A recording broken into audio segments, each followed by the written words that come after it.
So we're just waiting on Laura, and there she is. And Art should be joining us as well.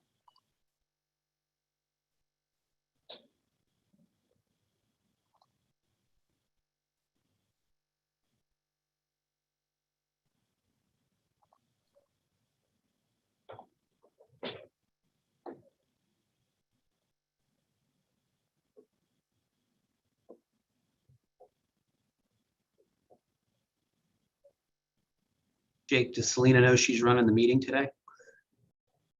Yes. Okay. I didn't want that to be a surprise when we went to begin. It's No, like, hey, Selena, no, guess what? Yeah, no, Jeff had indicated that he talked to her this morning, so he Yeah. was having some difficulties both with transportation and technology, so. Understood.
Okay. Jake, are we ready? Or are you ready? Yes. Art should be joining us, but we do have a quorum. Do we want to give him another minute? Or Yeah, let's do that.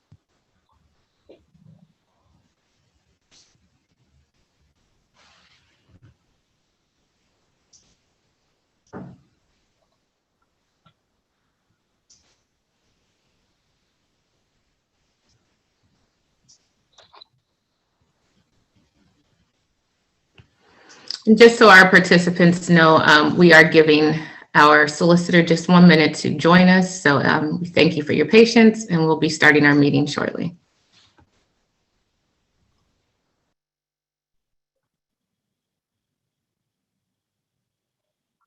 Here he is.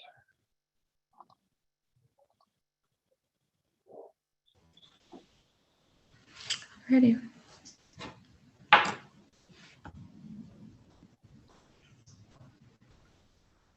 Okay, we should be all set then. Yes, sir. Madam Chair, the floor is yours. Okay. We are ready to call today's zoning hearing board meeting to order on Tuesday, November 9th, 2021. Can we begin with roll call? Yes. Mr. Johnson, Chair, is absent. Ms. King, Present. Mr. Dawson, Present. Ms. Gunchin, Present. Mr. Manella. Present. We have 4 board members present. We do have a quorum. Thank you. Can we please have an approval for the meeting minutes from October 12th, 2021? We have a motion to approve those minutes. Motion to approve. I'll second. Thank you. All in favor? Aye. Aye. Any opposed? Okay. Minutes are approved. Okay, Jake, I will give it over to you. Okay, next on the agenda, we have appeals to be heard. We do only have one appeal this afternoon, and that is appeal number 12261 by Woda Cooper Development, Inc. on behalf of the Erie School District concerning property located at 2310 Plum Street, which is located in an R2 medium density residential zoning district. The appellant is requesting a use variance to construct a 60-unit multiple family dwelling per section 204.12 of the city zoning ordinance. Multiple family dwellings are not a permitted use in an R2 district. We do have with us Mr. Dale Roth,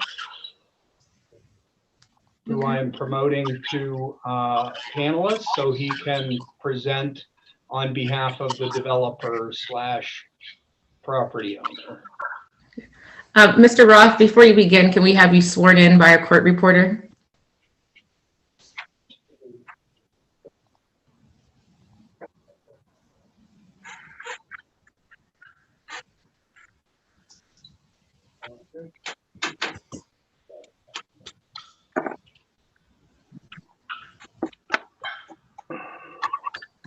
Madam Chair, before we do that, could I think it's Mr. Martinucci, could he mute himself, please? I think there's some background noise there. I will mute myself, but there's absolutely no background noise here in my office. Oh, okay. Sorry about that. I'm catching echoes somewhere. Thank you. Just to take care of that for housekeeping, if you're not speaking, we'll just ask that you mute yourself, even for those participants that are listening in, please. And Frank will also take care of that on the back end, please. Mr. Roth, are you on? Okay. Yes, I am. Okay, thank you. Can we have you please be sworn in by our court reporter? Dale? Swear or affirm the testimony you're about to give will be the truth, the whole truth, and nothing but the truth. Yes.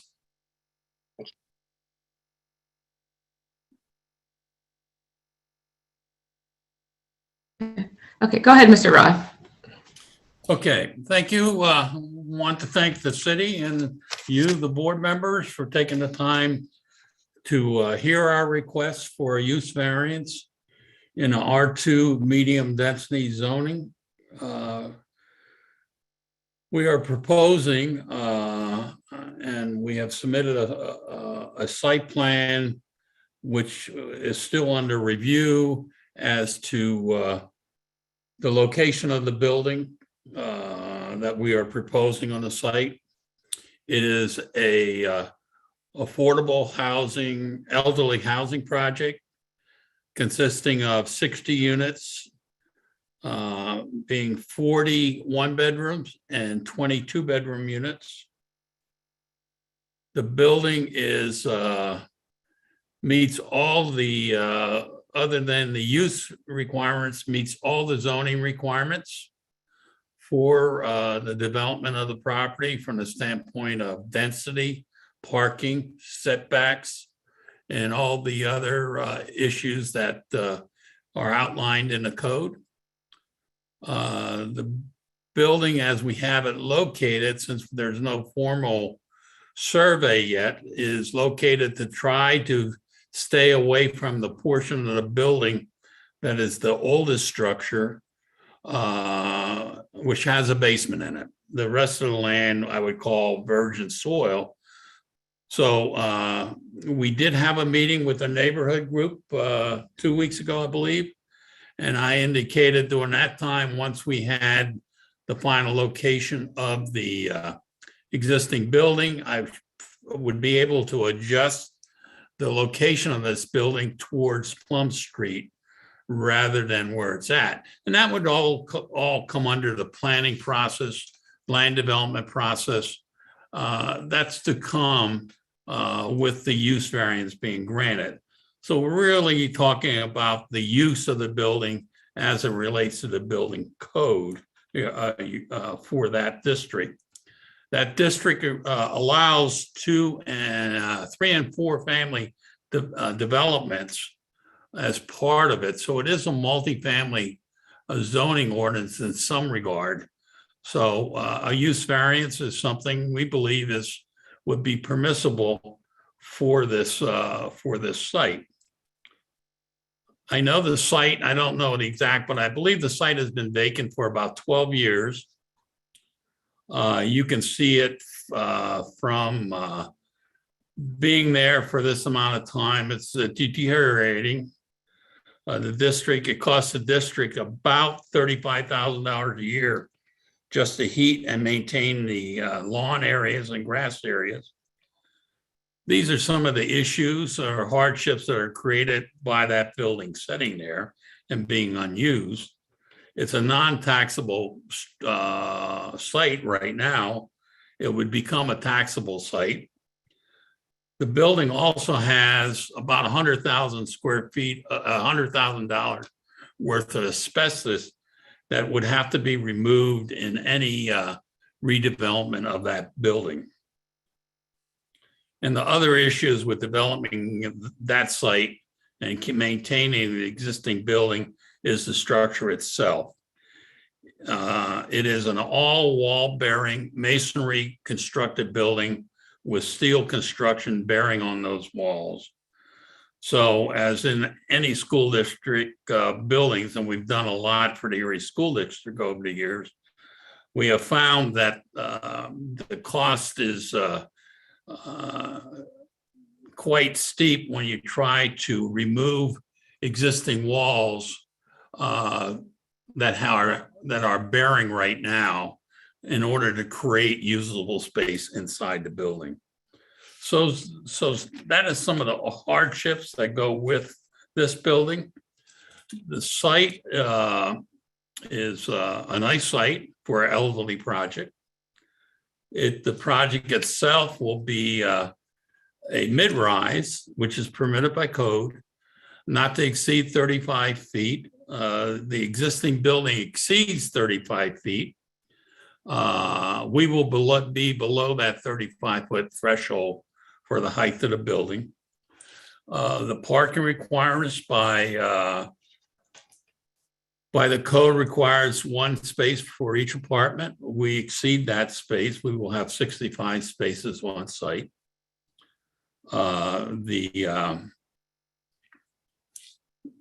Excuse me.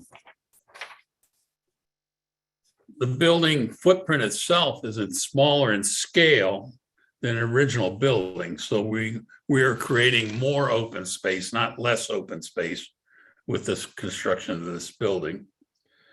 And then the zoning requires 2,000 square feet of land for each unit.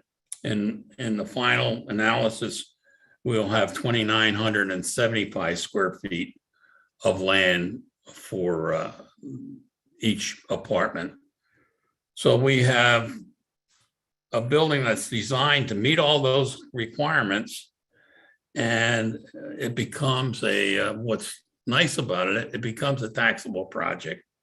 It creates affordable housing for elderly in Erie, which is much needed. It is being done through PHFA, which has a funding cycle, which will occur next year, but the documents and all the approvals need to be in place by the end of the year for us to meet that cycle. If it doesn't meet that cycle, then we don't know whether there's going to be additional funding the year after that would support this type of project or not. So this is a one-time effort and opportunity to take this site, get rid of what is an eyesore in my mind, the way the building has set as long as it has, and put something on that we hope will meet the neighborhood. We are, as I said, we met with them one time at their request We are gladly meet with them during the planning process to work out and see if we can come, if they have questions, whether we can answer those questions to the benefit of the project. So we think the project is good for Erie. It provides taxable base. It doesn't increase the population to the school district with the type of project we're being recommended. So there's many benefits through the use variance that would be created with that approval. With that, if you have some questions, we have a site plan up. Again, we indicated the site plan is straddles two property lines. If you're aware of the site, the district, after vacating the building, decided to create an empty lot, hoping to sell it, which has not also happened. So both sites would be put in use. There would be more green space than exists now. It'd be well landscaped.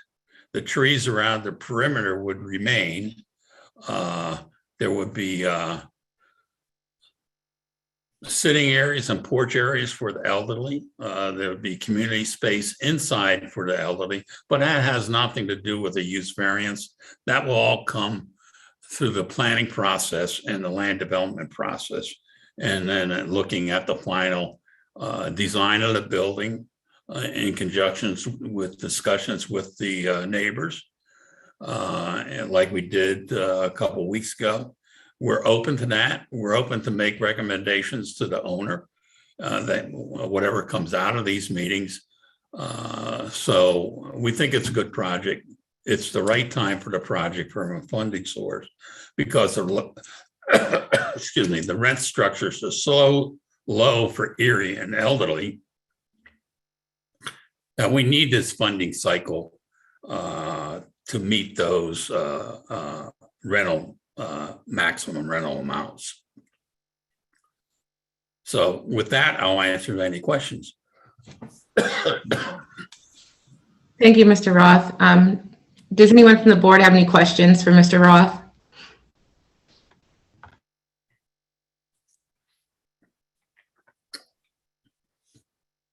Yes. Go ahead, Mr. Dawson. Mr. Roth, if you don't receive the funding continuously, what happens to the building? What's that? Would you repeat that, please? If we don't receive the funding, the project would probably not go ahead in the next cycle. Is your project depending on year-to-year funding? Yes, as far as the construction. Once it's constructed, then all the use of tax credits that come with the project to help reduce the rental amounts to the level that's needed for the project, those would be in place forever with the project. It's the initial commitment of from PHFA to fund the project that allows tax credits to be sold that generates the money needed to build this project. So it's just initially to build the building, you need the funding. Yes, we do. Okay. You mentioned that you met with the neighbors, and what was the conclusion of the meeting in your eyes? They had certain suggestions. One was to add more brick to the building. And I said I would take that back to the client. And that really is something that really should come during the land development stages. But I told them that we are open for discussions with them. And wherever the project has enough money to do what is necessary or what they requested, we would probably do it, but it would be a discussion with the developer. They talked about the open lot area, whether we could not encroach totally on that property. I didn't think that was possible. But when we got a site survey, as much as we can move the building towards Plum Street, we would do that. And I indicated that I thought, just from a quick review, that I might be able to squeeze 25 feet more onto the green space, that vacant lot. I thought we could get them about 210 feet, and rather than 177 feet that we showed on the site plan we gave them. So there is some acknowledgement that you're using community space for the residents in your Yes. planning. Yes. This community space has a community room in. This is for the elderly people, residents there. And they have libraries, they have a computer room, they'll have an exercise room, they will have No, sir. I'm speaking to the green space that you said you're leaving available for the community. the green space. They asked about dogs being continue to be able to use for their dogs to walk in it. And I said I would bring that up with the developer.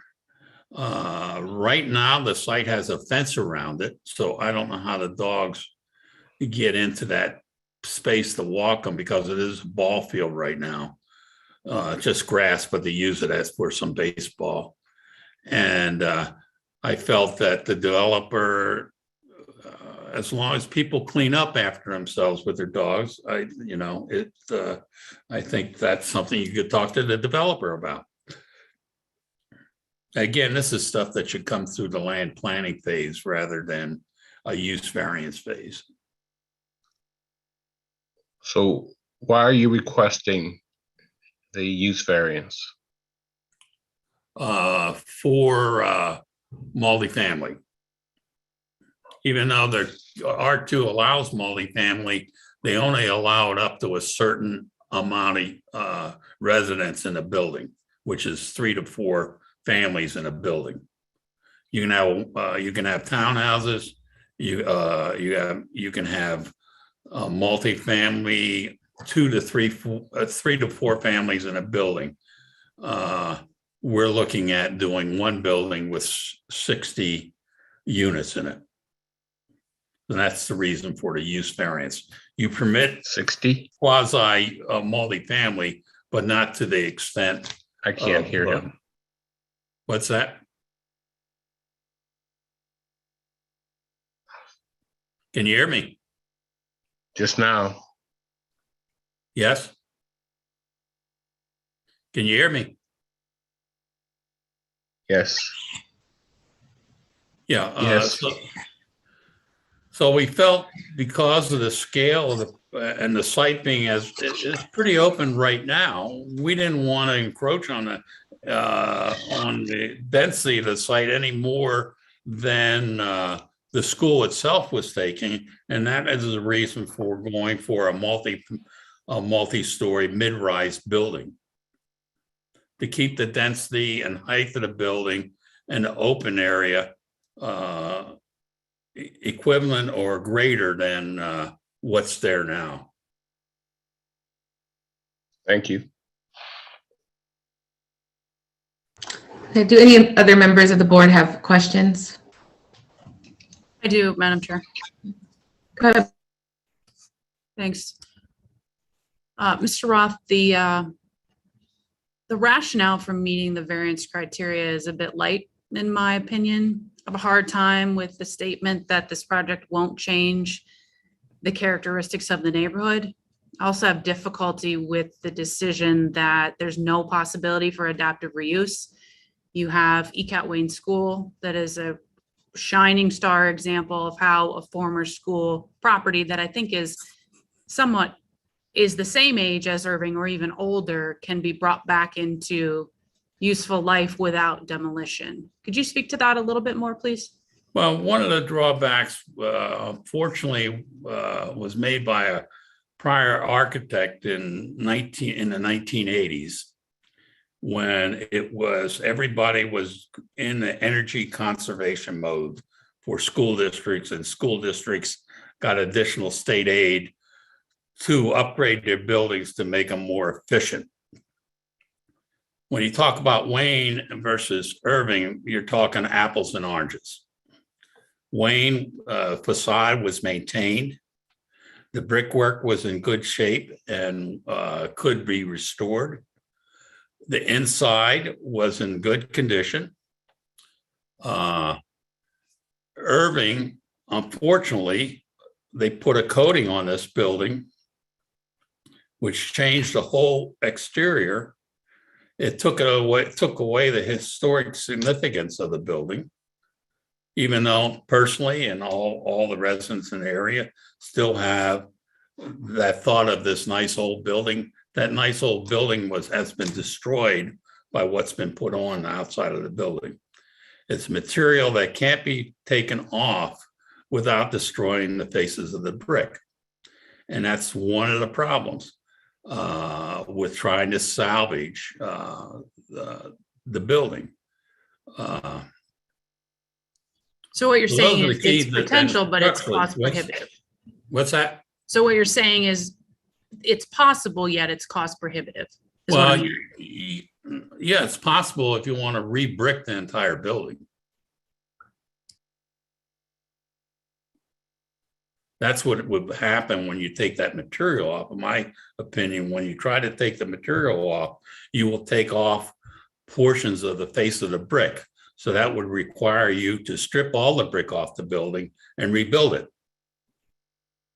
And it's a shame it's been done to it because it's a beautiful building. But the facade has been destroyed by what they put onto that structure in the 1980s. I've done a lot of historical work around the state, so I do appreciate historical buildings. Unfortunately, the wrong decisions were made back in the 80s on how to make this building energy efficient.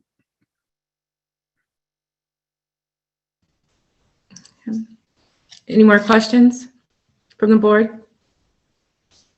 For Mr. Roth? Okay. All right. Well, thank you, Mr. Roth. Is there anyone else to speak in favor of this project? Anyone else to speak in favor? Actually, this is Art Martinucci. I did have the hand raised here, but not sure where I fit in. I did have some questions for Mr. Roth. Oh, go ahead. Okay. So, Mr. Roth, I wanted to touch on some of the criteria for the finding of an unnecessary hardship for a use variance. As you know, we've got a slightly higher burden of proof for a use variance than for a dimensional variance. Can you tell me, are there any unique physical circumstances or conditions of the property that would cause a hardship if somebody were to try to develop it in accordance with the requirements of an R2 zone?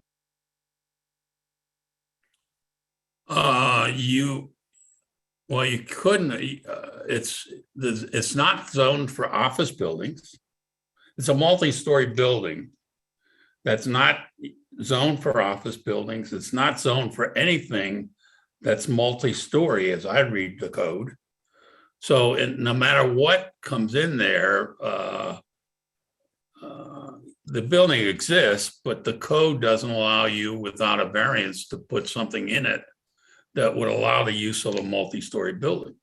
But if something were to go in that was not, well, if something were to go in to that property that did not use that building, I mean, you've indicated pretty clearly that it's not economically feasible in your mind or the developer's mind to use the building.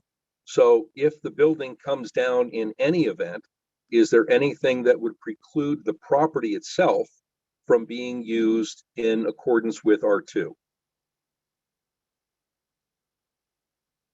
It would probably be a higher density than what you're your zoning requirements permit, which is 2,000 square feet per dwelling unit.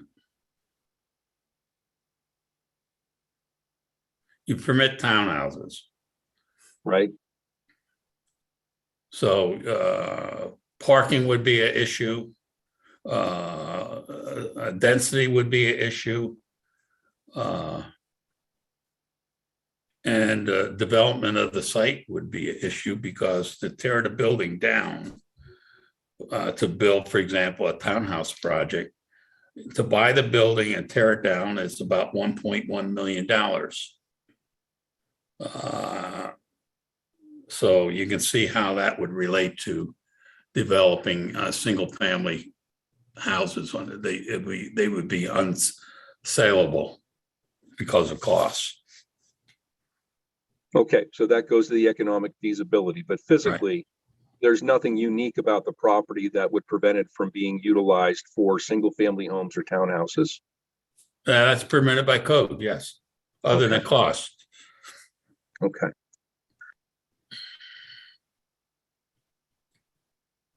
And again, with regard to the essential character of the neighborhood,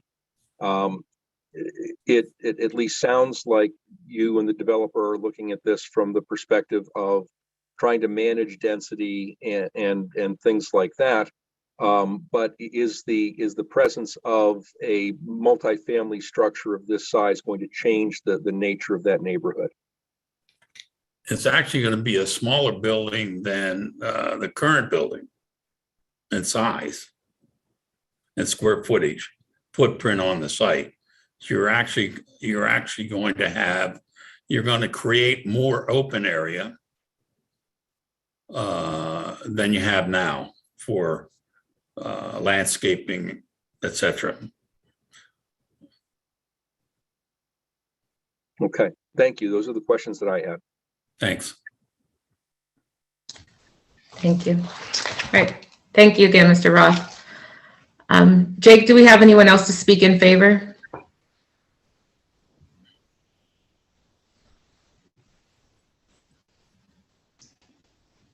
Madam Chair, Yes, sir. is he aware that they're requesting a 2 or 3 month delay in planning? No, that I believe that will come up in those speaking against. Okay. So we're good on everyone speaking in favor. We're ready for those speaking against. And just to clarify, if there are any folks in attendance that do want to speak now in favor of the project, use that raise hand function. I do see, I think, and some people may want to comment and not really know whether they're speaking in favor or against. You can certainly say that when it's your opportunity to speak. A lot of people just have comments and concerns and aren't necessarily for or against. That's fairly typical. Okay. I do see a couple of hands raised, and I will call people one at a time.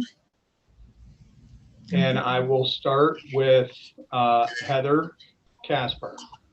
Okay. And then each person, before you speak, if you could please give us your name and allow the court reporter to swear you in. Since we're not in person, we have to do it individually here so we can catch it for the official record.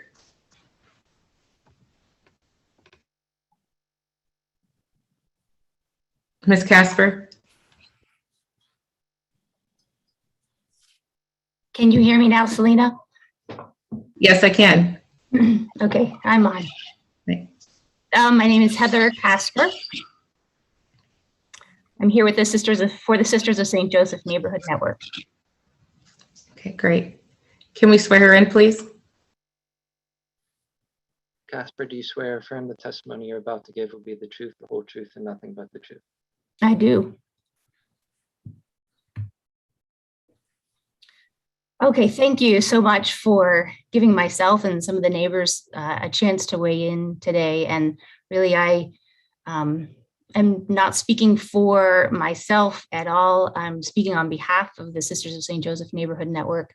really on behalf of the neighbors. We serve a large portion of the center of the city, and the families of the Washington Park neighborhood are extraordinarily engaged. And they have invested both financially and in sweat equity to improve their homes, and also the shared space of Washington Park, which is right across the street from the school, of course. 3 years ago, they scraped and power washed and repainted the gazebo in the park. They've worked with the city arborist to identify and replace unhealthy trees. They've built boxes and planted flowers, and even installed a free little food pantry there. A little over a year ago, neighbors met with the city planning office to begin a Washington Park microplan. In this process, neighbors self-identified what makes the neighborhood unique and also identified some development priorities. Among what makes Washington Park special are its unique architecture, its walkability, its green space that is family and pet friendly. And the Irving School property was identified as a key priority for development, as its location is an anchor and seen as potentially a large draw for bringing or keeping families in the neighborhood. As a large empty building, of course, it takes away from the vitality of the community. There were concerns about potential development projects, and those include a general hope that the development would maintain the same charm of the neighborhood, that the public view from the beautiful Washington Park perspective would be sort of a rear view. The parking, the HVAC, the utilities, maintenance building, those kind of things that could potentially spoil the aesthetic. Another thing was, as a split parcel with the green space there, families currently use that ball field and the fenced in open space a lot for pickup games and as a dog park. So I hope that the takeaway from comments today will not be that the residents want to block the development of the Irving School site, because that is not the case at all. They have identified it as a priority, and senior housing was even one of the few ideas identified as a potential use. But as a remarkably engaged neighborhood, the families want to make sure that the development includes plans for the highest and best use of that space. Its reinstatement as an anchor for the neighborhood is the ideal. It is unfortunate that WODA did not reach out to any of the neighbors prior to the planning. If they had reached out to the neighborhood network, we would have certainly helped to facilitate that as well. Immediately after the article about the demolition and development plans hit the newspaper, which was a complete surprise to everyone, the neighbors called a meeting and invited Mr. Roth to join, which he did. And he seemed very flexible and said that he and WODA were open to some changes to the plan to accommodate ideas brought forth. He acknowledged things like additional curb cuts will decrease on-street parking availability for residents who don't have driveways there, and seemed amenable to making some changes. In fact, he suggested that some of the ideas shared that night could actually benefit the eventual senior residents and their visiting families as well. This was, of course, very encouraging, but of course, non-binding. Mr. Roth mentioned changes to occur during a land planning phase today, and that today he is seeking just a use variance. However, as soon as the use variance is granted, there will be nothing to compel the developer to meet further with the neighbors. So as an organization that encourages neighbors to take ownership of their neighborhood, the Neighborhood Network is in full support of the family's request to provide additional time before the zoning use variance is approved, so that conversations can be held to improve the project design in a way that will ultimately make it better, more valuable to the neighborhood, and will encourage further investment. With more time, these ideas can become part of the design and attached as conditions to the zoning variance, which is the only way that neighbors can ensure that they've been heard. Thank you. Those are my comments for today. Thank you so much.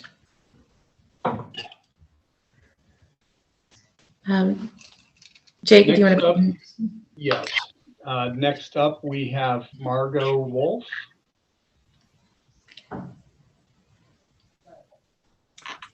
Good afternoon. Can you hear me? Yes. Can we swear you in, Ms. Wolf? Yes, you may. Okay. Wolf, do you swear or affirm the testimony you're about to give will be the truth, the whole truth, and nothing but the truth? I do.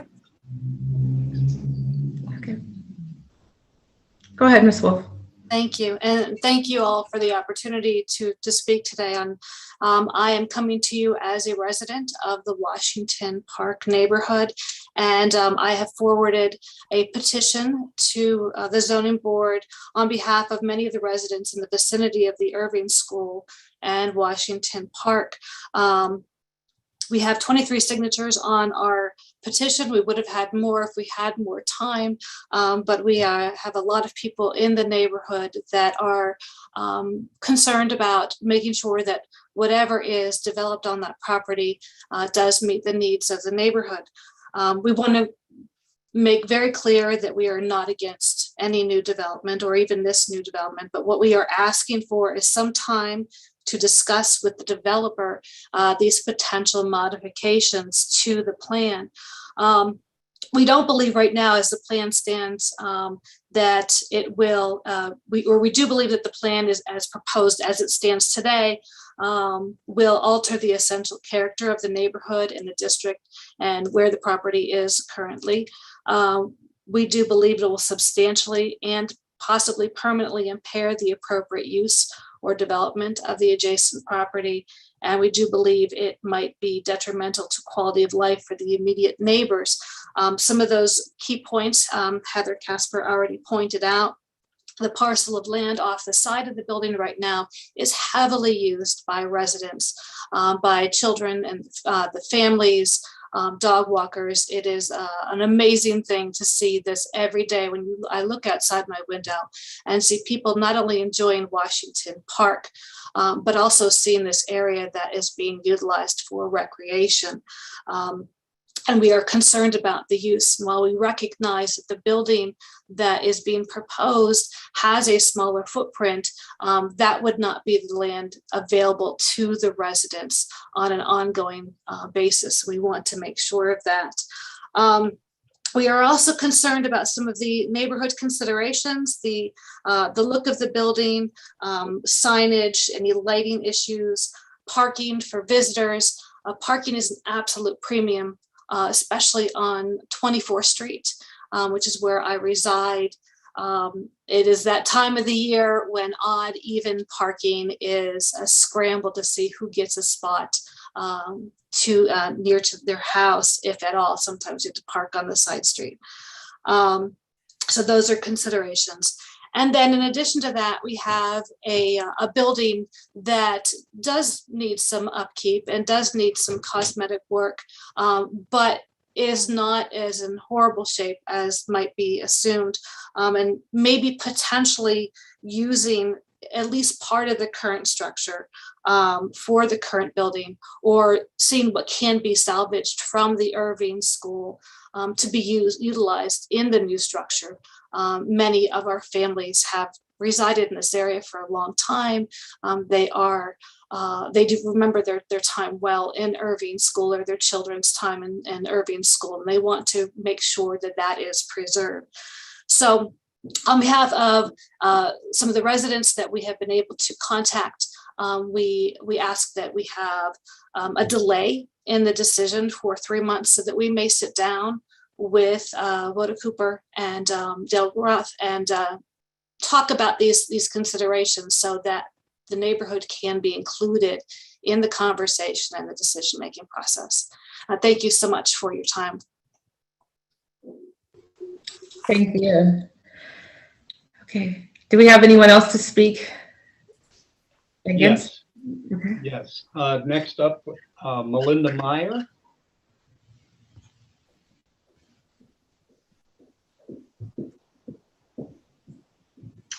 I'm here. Okay. All right, Ms. Meyer, can we swear you in, please? Yes. Meyer, do you swear or affirm the testimony you're about to give will be the truth, the whole truth, and nothing but the truth? Yes. Okay, Ms. Meyer, begin. So I'm here representing Preservation Erie, and we were initially contacted because the proposed development, of course, involves a historic structure. And so oftentimes when there's a project that is proposed that involves a historic resource, we ultimately get a call or an email or a Facebook message saying, hey, did you see this? Is this a good idea? Can you get involved? Can you help us navigate the project? And so I don't have a lot to share. I think Heather did just an amazing job kind of presenting an overview of the current conditions. And Margo also spoke very eloquently.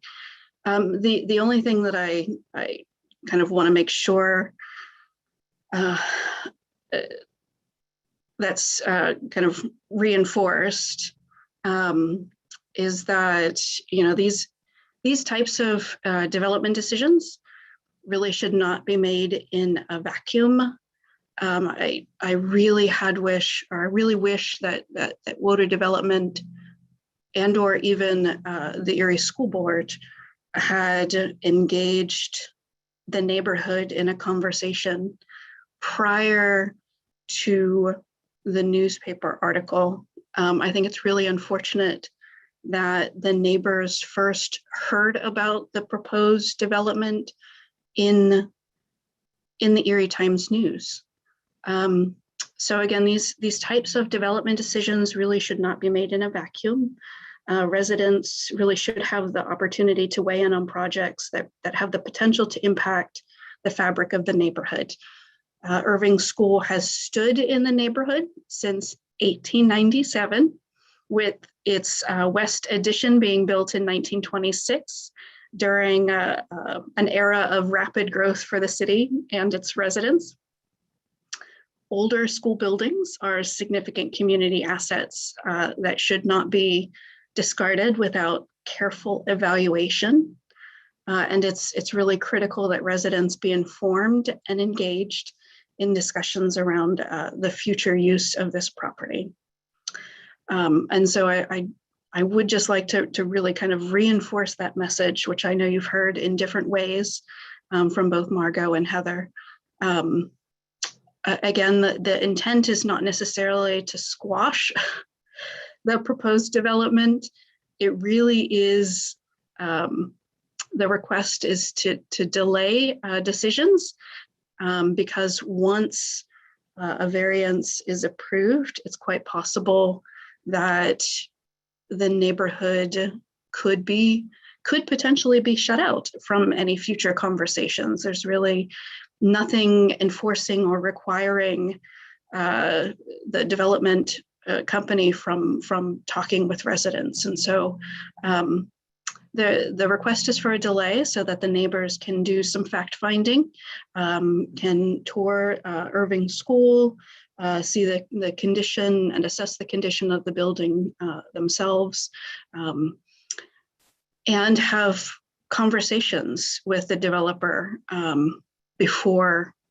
even before the planning process starts. I know that Mr. Roth has said that the neighbors will be involved in the planning process, but if this first phase is any indication, there's certainly a reason why residents are hesitant and are approaching this cautiously. So I thank you very much for the opportunity to speak, and I thank you very much also for listening to the residents and other stakeholders that will be sharing information with you today. Thank you. Thank you. Is there anyone else to speak against? We have Dennis Thyman.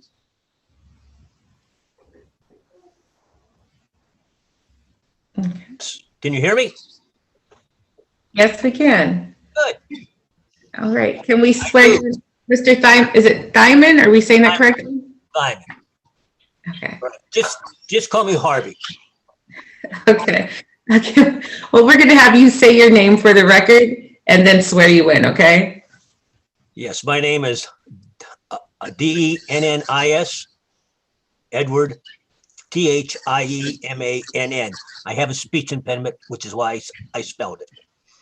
Okay. Thank you. Mr. Diamond, do you swear or affirm the testimony you're about to give will be the truth, the whole truth, and nothing but the truth? I do.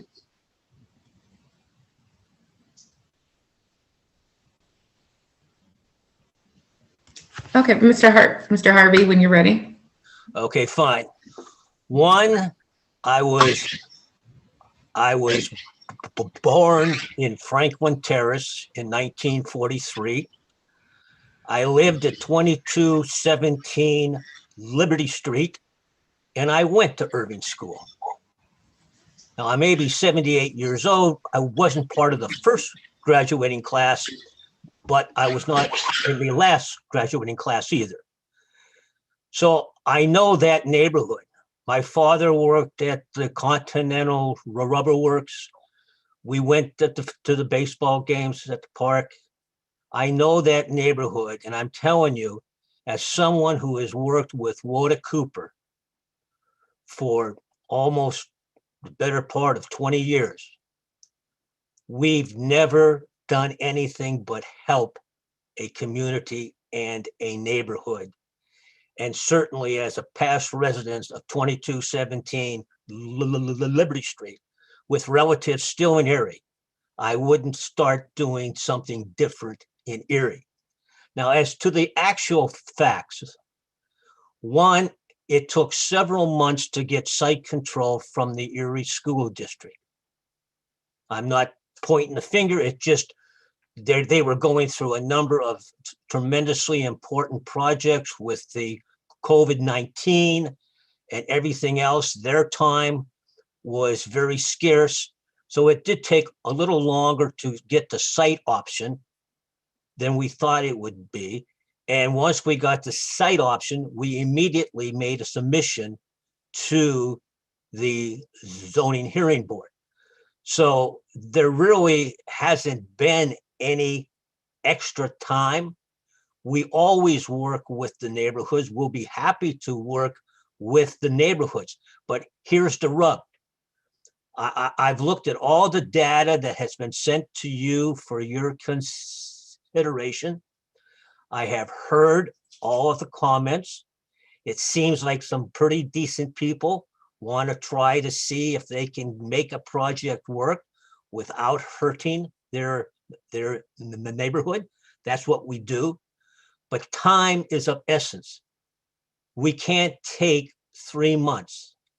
We have to have this project administratively cleared by the end of this calendar year because of the requirements dealing with PHFA, and they're supposed at this point, their date that we're going to have to submit in March or April a final work product.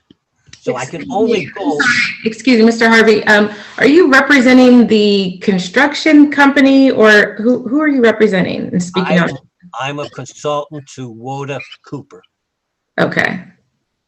Thank you. Okay. Go ahead. So we have to have all of the zoning questions resolved by the end of the year.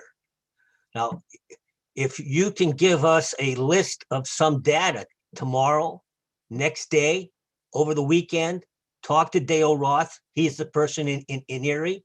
I talk to him 2-3 times a day. Get a list of those things, and Dale and I will get those answers. But we have, if that's the route you want to take, we have to get specific questions, specific positions immediately. And the other point is that the only reason, and Dale struck on this, and I'm sure you people in Erie know it, especially those of you who are involved in real estate transactions. The spread on what people pay for rental housing in Erie, especially the elderly, compared to the rest of the state, is unbelievably low. I know in Erie, you probably think it's unbelievably high, but that spread through the process of PHFA has to be whittled down by having participation from the community. That participation from the community is possibly available. It's always available by what we call home funds, but now there's other funds available, which is the ARP funds and whatever the infrastructure funds may come up. Those funds have got to be gotten to immediately to see if they can help fund this project. If those additional funds are not available in a significant way, we will never proceed with the problem or with the construction of the elderly housing. We can't go to the people and talk about home funds and other types of contributions that are available both from the county and the municipality of Erie if our property isn't zoned properly. That's it. That's the catch-22. We've got a couple weeks to work it out. It was by nobody's default. We moved immediately after we got the site option. Any questions, I'll be happy to answer.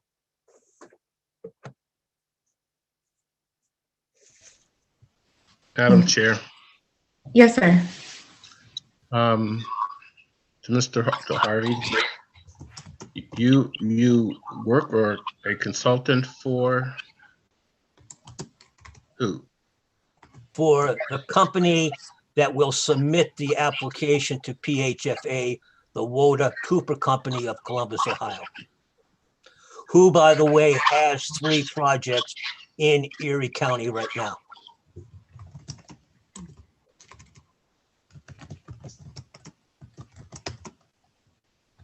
Did you have any further questions, Mr. Dawson?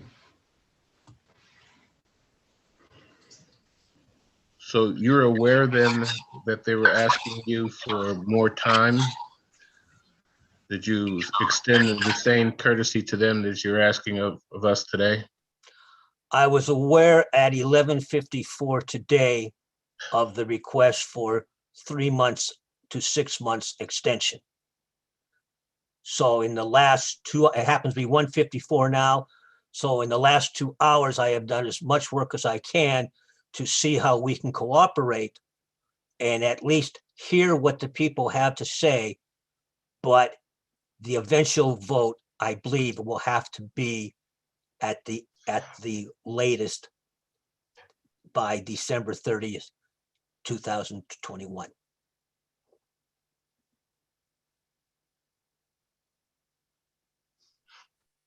Madam Chair, I don't know how we get a conference together on the Zoom, but it may be necessary just as a thought. Yes, we have a request. I'm requesting executive session as well, and so is Ms. Gunchin, and now Mr. Dawson. So that's 3 of us that would like to.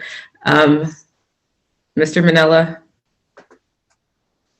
Madam Chair, I think we have additional testifiers by the looks of it. So I'd like to hear everybody that would like to talk. Do we have someone else? Jake? I see hands raised. I don't know if they want to talk or not. Oh, I can't even see that, sorry.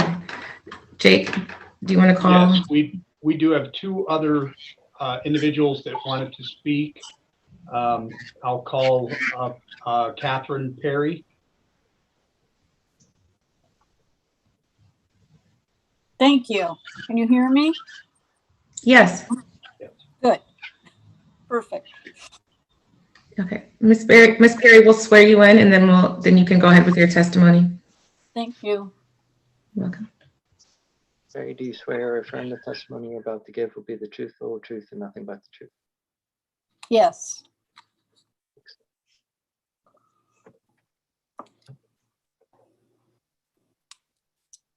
Okay, go ahead, Ms. Perry. Okay, thank you.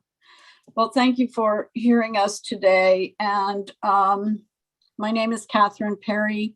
I am a property owner on West 23rd Street on the 900 block, which is directly across the street from the Irving School property, green space.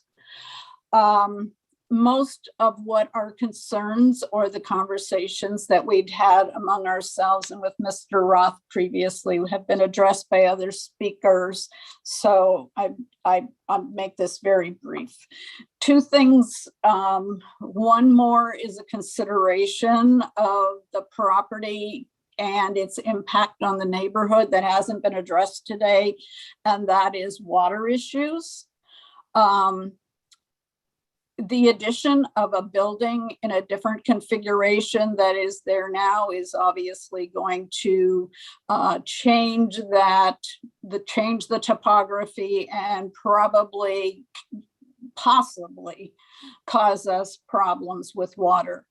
As things sit today, the east half of the block from roughly where the back of the school ends now to Plum Street floods upon heavy snow melts, quick snow melts, and anytime there is a heavy rainfall, to the point where one of the home's basement wall collapsed twice within the last 5 years. We're going to have more concrete in that space than what we have now. Mr. Roth indicated 65 parking spaces. He told us when we met with him previously that would be asphalt, nothing permeable. It's going to be more runoff. There's going to be sidewalks for the residents to get to the building, to walk around their property and enjoy the setting. So I just want to bring that up, that's something that we would like to talk about, because obviously it's a very bad situation on that block. The other thing I just want to mention is the neighbors would like to keep the green space. They would like their kids, these people have small yards. They're in the city, it's compact. Kids have always had their schoolyards to play in from the time that schools were built. Every school was built with yard for kids to play in. If WODA buys both parcels of that real estate, the green space as well as the space that's currently built on, they're telling us, they'll attempt to move the building so that there's that green space remains so that the community can start to use it. And they, however, will have the discretion to make that decision. So my thought is, or our thought is, why don't we have them just utilize the piece of property that has been already built on to use the building that exists, or to build their structure and do their parking, and then keep the green space and not subdivide that for their use at all. Then it belongs to the school district. Perhaps the school district would donate that to the city. I know money is involved here. It's always the bottom line, but you will still have your taxes from the building and your 60 units, whether it takes away the green space that the families use now or not. So that's my consideration. If you're going to grant a variance, please grant a variance on the part that already has a building, and let the green space exist so that we can deal with that in a different manner, so that the community is not going to lose that. As one of the neighbors pointed out to me, this is Washington Irving Park. This is Irving School and Washington Park. This was named for Washington Irving. It would be nice to have the Washington Park, which is more formal and beautiful, and the play space and the family space in the other green space. And it can be Irving Park. It can all work together but we need to, address these different issues with the company. And we're hoping for your cooperation with us in maintaining that family space that we're talking about. Thank you. Thank you. We have one more speaker. We do. Okay. Jennifer Perry. Hi, good afternoon. Hi. Can we swear you in, Ms. Perry? Yes, please, thank you. Harry, do you swear or affirm the testimony you're about to give will be the truth, the whole truth, and nothing but the truth? Yes, I do. So my name is Jennifer Perry. I do live in the area. I am on the West 23rd Street side. I do want to thank everyone else who also spoke before me because they touched on a number of issues that the neighborhood has. So far as, and I do understand, the businesses have to, run with timeframes and funding. I really wish that WODA Cooper, the WODA development would have reached out to the residents a little bit further in advance than what was done. In our neighborhood, we do have a lot of communication with each other, or at least try to. And, little notices on telephone poles that not everybody views. One person sees it, but they may not pass it along to somebody else for whatever reason. They don't understand it. Information was not communicated really well about this project.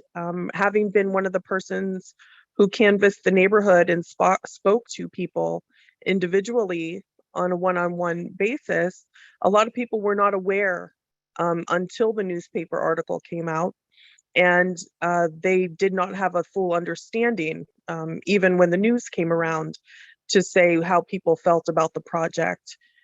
People felt like, oh, this will be something great, but they did not understand, diagrams of buildings, parking lots, driveway cuts, things of that nature. I myself am concerned. I know that we did speak previously at a meeting with Mr. Roth, and I broached this subject before, but even though that parking area is going to be 65 spots for residents, I have worked as a case manager out in the community and done community outreach. Seniors have caregivers, whether it's family members, whether it's members of the community going into a facility to give care. Even if we take 1/3 of the building, which, may be a little more or less, but even if you think of 1/3 of those residents, having some sort of person visit them on a day-to-day basis for their needs to maintain living independently in the community, those parking spots are not allotted to those workers. Those caregivers or family members or nurses or case managers, those people will all have to park on the street, which is going to impact everyone who does not have a driveway in the immediate area, especially when it comes to odd, even parking. There's also going to be congested parking when there is parking on both sides of the street. You're going to have potential for lift buses coming, as well as, ambulances coming in and out to do transportation. And that is just my concern. My other concern is the green space that is right across from my house. I see residents and my neighbors, they take their dogs over. We use that. I've taken my own dogs over to run around, play with other people's dogs in the neighborhoods. There's kids that play games over there. pickup games. There's been baseball games. We use this green space, and if the company takes over that entire lot under their control, I do understand that they would like to have a conversation later, but as a business, it's a liability issue to them if someone were to get bit, if someone were to get hurt. So even though they may say, well, we'll still grant, as Mr. Roth mentioned in our previous meeting, it would have to be discussed. But if it's a liability issue, they can totally cordon off that land just by putting a fence around it, and then no one has access to it, which again would be a detriment to our community here. So I just thank you for your time and your consideration. Thank you. Madam Chair, Thank you. Yes, sir. to Jennifer, were you there when the teachers and the serving and the school was being served and people were picking up their children? Were you in that neighborhood when Yes. with Yes, I was. continual parking and people picking up folks every day? Yes, I was. And it was a zoo, to say the least. Now, mind you, that was just basically the congestion, with pickups and drop-offs first thing in the morning and, of course, in the afternoon. That may not, it was hard to even get into our parking for us because you had, parents parking in our spaces. So if you came home around that time of the day, you weren't going to park and you would be, further down the street from where you live, or you just drove around until the congestion died out and then you could pull in front of your house. It was that bad. So for many, many years, that congestion and so forth was there within that neighborhood. And would you consider that this would be much less traffic with designated parking? Well, as I said before, is that they would have the residents would have their spots, but everybody else would be on the street again. And I guess you could say that we've become accustomed to not having that excess traffic. But again, we recognize that will be an issue of finding a place. I like to come home and be able to park in front of my house or within, a couple doors down. If there's people who, are there that are taking those spaces up, it's just an inconvenience, I would say. Is it doable? Yes, if I had no choice.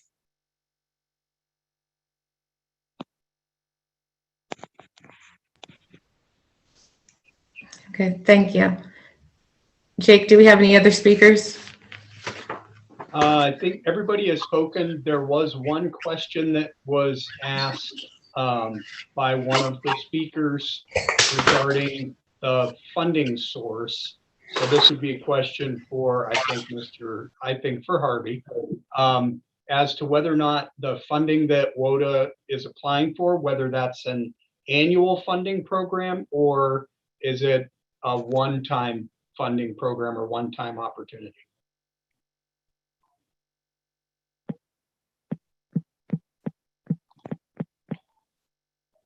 Mr. Harvey, are you still on, or Mr. Roth? Can one of you answer that? Can you hear me? This is Harvey.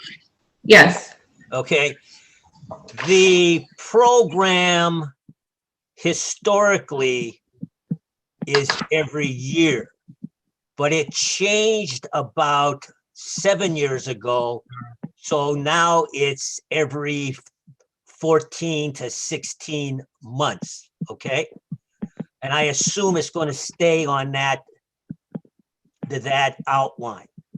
But what's important, as I tried to say the first time, is the difference in construction costs versus the rent rates that are now being paid in Erie. There's a tremendous spread. that spread cannot normally be covered by the normal proceeds of PHFA, namely the tax credits and the Penn Live money, or in this instance, home funds from the City of Erie. But they have the ARP funds and additional funds this year that they will not have in the next funding cycle, or the next cycle, or the next cycle, or the next cycle after that. So it is basically a one-shot item this year.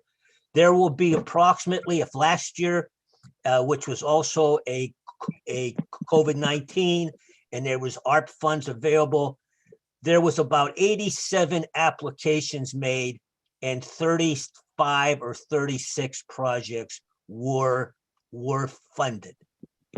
And to fund a 60 unit elderly project will not be able to be done unless rates go up very, very high in Erie, or there is additional funds 2, 3, 4, or 5 years from now. This is a very, very limited window of everything going in the right direction to do a project in Erie. Believe me, I've listened to everybody who is here. You people in Erie know how long that school has been closed. If there was another developer, you would have had someone from Erie. You would have had someone who was building apartments in Harbor Creek, someone who's building apartments in Somerset, in Summit Township, someone who's building apartments in Mill Creek Township. If there was a dollar to be made, they would have been there. We just put this in our hopper because we thought, with the uniqueness of the ARP funds, with the uniqueness of the cooperation of the various elected officials in Erie, that we could perhaps make these numbers work. Just even if you grant us today the zoning, the use variance, because by being able to build one building to put 60 people in is a lot less expensive than 15 buildings with 4 people in them each. We're trying to make this project work. Other developers haven't even taken the time to try it. Thank you, Mr. Harvey. I'm sorry to cut you off, but That's okay. Thank you for your time. I really appreciate it. Thank you so much. Okay, Jake, is that all of our speakers to be heard? Yeah, Mr. Roth has his hand raised. I don't know if he wanted to address any of the other comments or respond to any of the other comments made by others. Okay. Mr. Roth, did you have something to add to that question?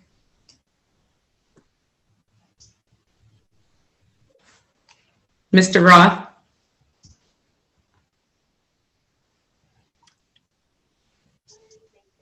Can you hear me? Yes, sir. Yeah, listening to the comments, again, we appreciate the comments from the neighbors, and as an architect and here for the last 30 years and having experience in a affordable housing market for about the same amount of time, having done over 3,000 units of affordable housing, a lot of it in electric and elderly housing.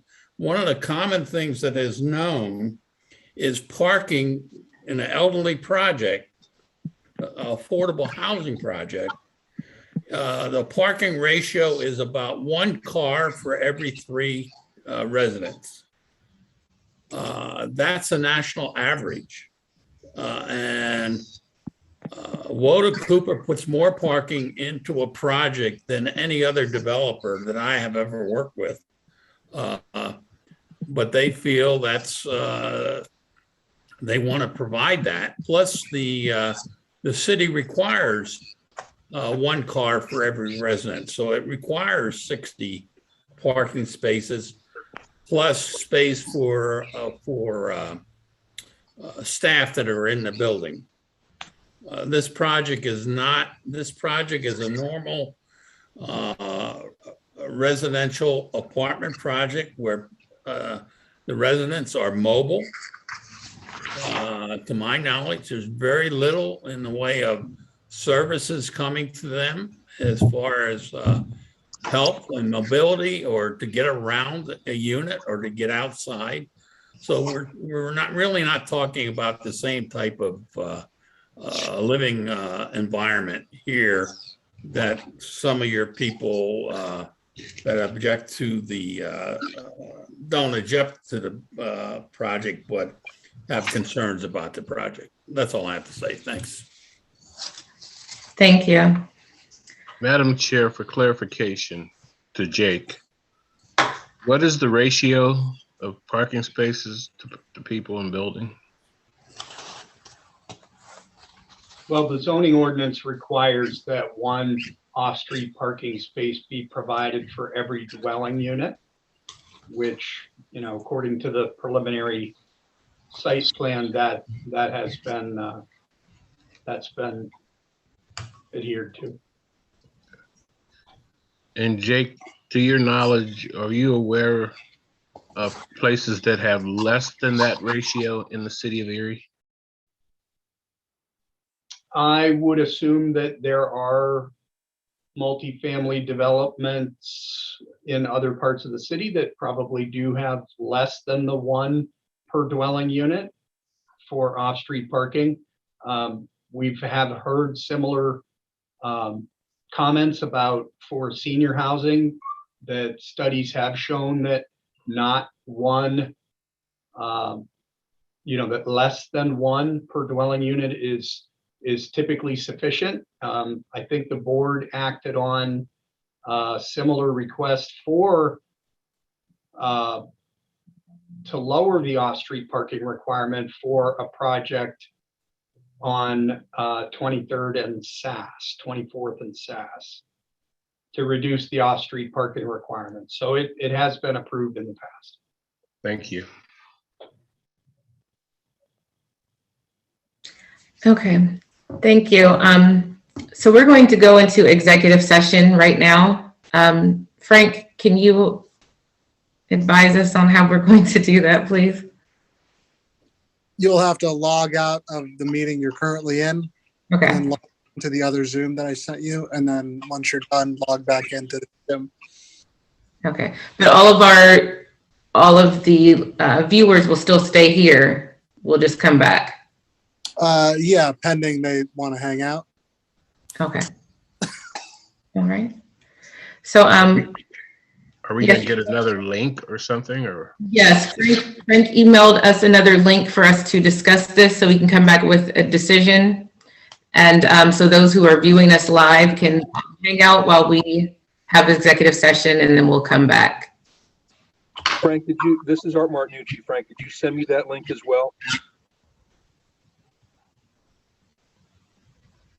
I don't have your email, but Jake or Selena, if you guys want to do that, if you just hit the forward button. Okay. Let me send that to you. I just sent that through, Selena, so hopefully. Oh, you got it? Okay, thanks.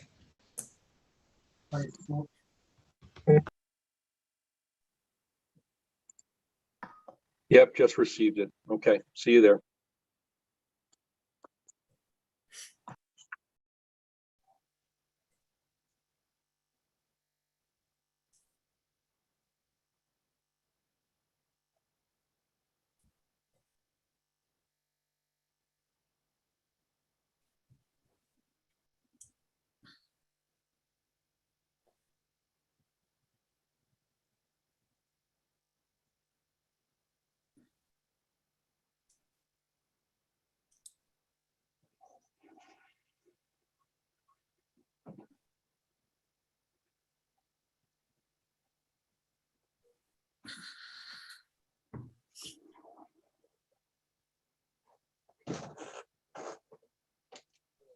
Yes, Dale. Okay. Oh, okay.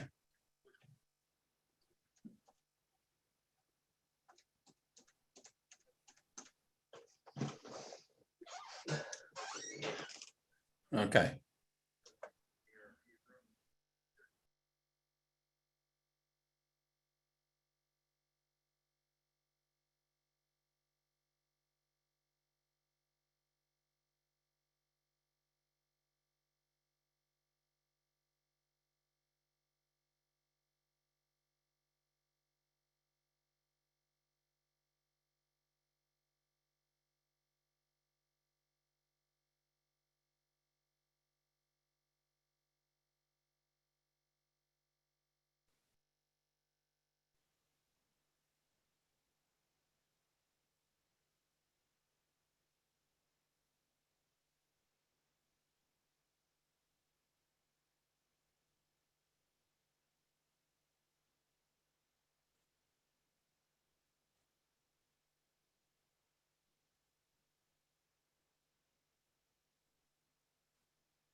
I think we're still waiting for Mr. Dawson.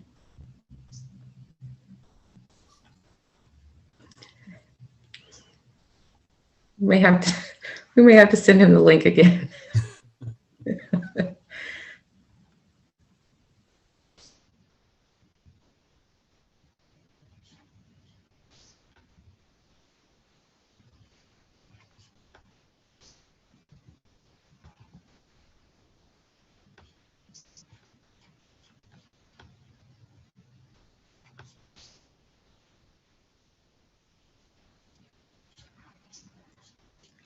Maybe I'll send him.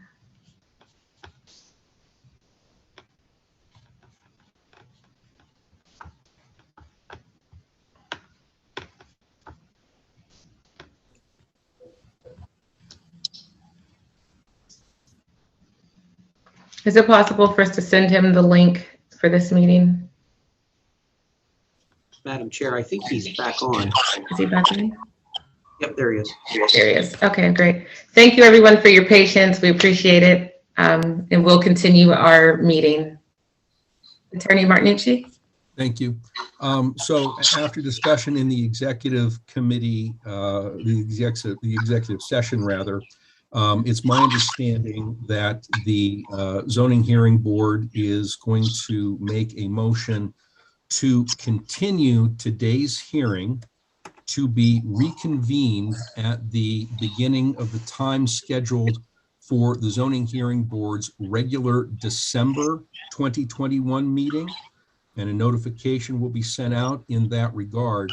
At the time of that reconvened hearing, it will be the request of the zoning hearing board to hear additional evidence from the developer with regard to the potential economic hardship of developing this property in conformity with the R2 zoning.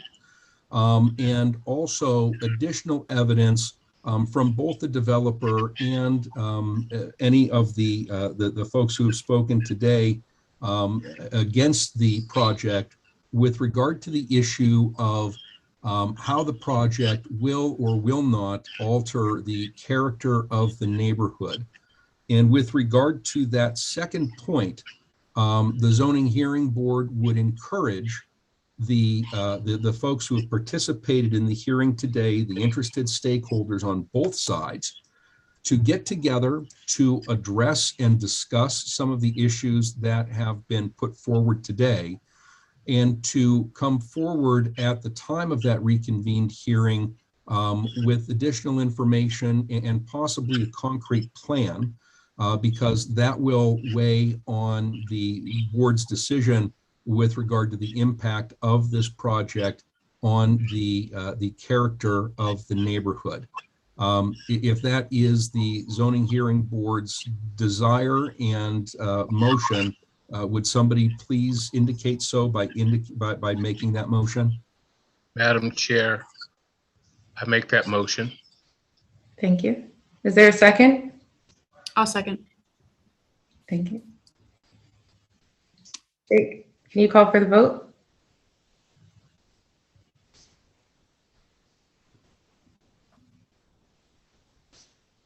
I don't think Jake heard you.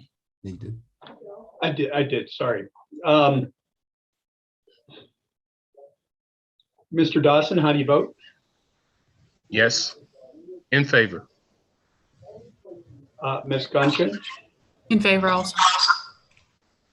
Mr. Manella, He's muted. Yes.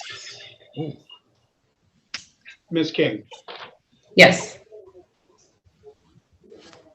We have a 4-0 vote to approve the motion to continue this appeal till next month's meeting.